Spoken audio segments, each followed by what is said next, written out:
एक बार फिर से स्वागत है आप सभी लोगों का मेरे इस चैनल पे जिसका नाम है एडुकेटर मोटिवेटर। तो आइए आज हम लोग बात करते हैं LCM। ये चैप्टर बहुत ही ज़्यादा इम्पोर्टेंट है। मोस्टली ये क्लास 2, 3, 4, 5 तक हर एक चैप्टर पे, हर एक बुक पे ये चैप्टर ज़रूर होता है। और कहीं ना कहीं ये LCM HCF हमारा आगे भी बहुत ज़्यादा कहीं ना कहीं उपयोगी टॉपिक है। हर वो कंपटीशन एग्ज़ाम में भी इसके बहुत सारे सवाल आते हैं। सो आइए हम लोग जानते हैं LCM होता क्या है। LCM एक्चुअली निकालने के दो विधि होते हैं, एक तो होता है भाग विधि और एक होता है गुणनखंड विधि।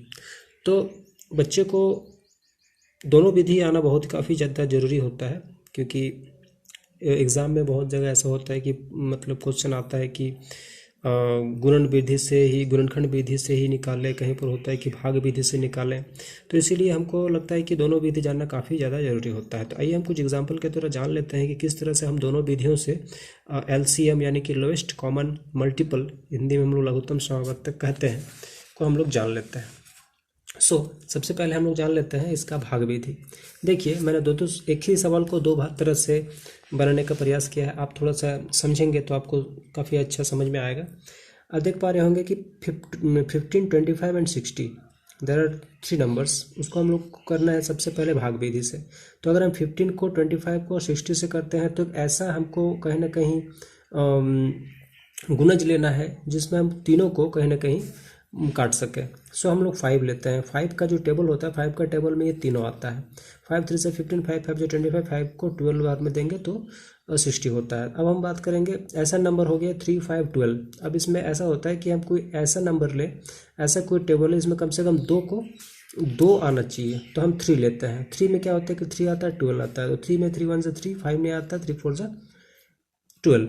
अब बच गया 5। तो 5 को हम नहीं करेंगे, क्योंकि 5 अगर यहाँ पर अगर हम कोई भी एक टेबल लेके 5 ले लेते हैं और फिर हम कहीं ना कहीं बात तो बराबर ही होता है, इसलिए हम इसको छोड़ देते हैं। फिर हम तीनों जितना भी यहाँ पर टेबल्स जो यूज़ किए और जो रेस्ट बच गया उस सबको मल्टीपल कर देते हैं, तो जो नंबर आता है वो कहीं ना कहीं मेरा आंसर होता है।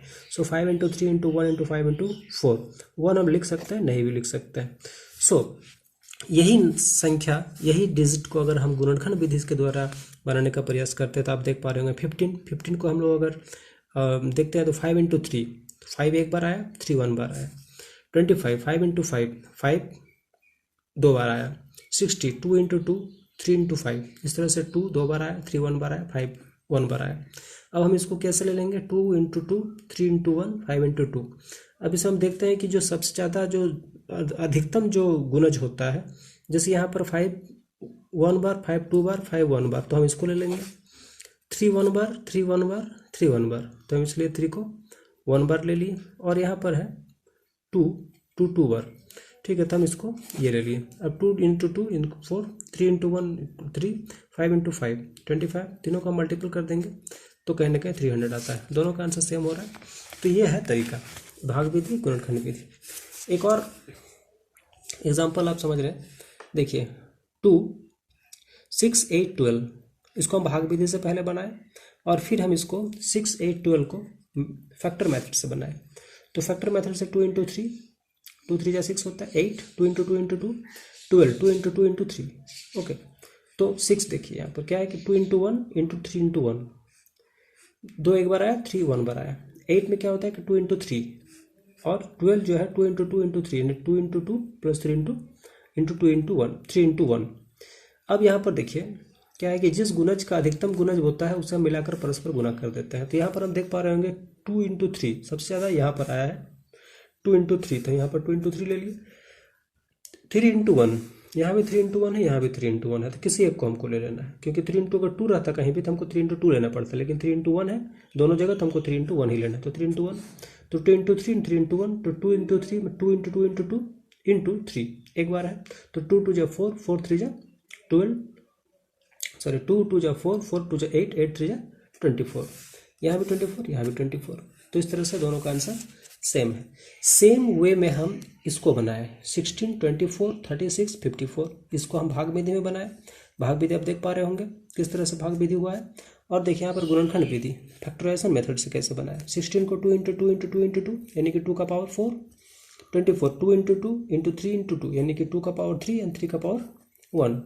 36, 2 इंटू 2 इंटू 3 इंटू 3 यानी कि 2 का पावर 2, 3 का पावर 2। 54 में है 3 into 3 into 3 into 2 equal to 3 का पावर 3, 2 का पावर 1।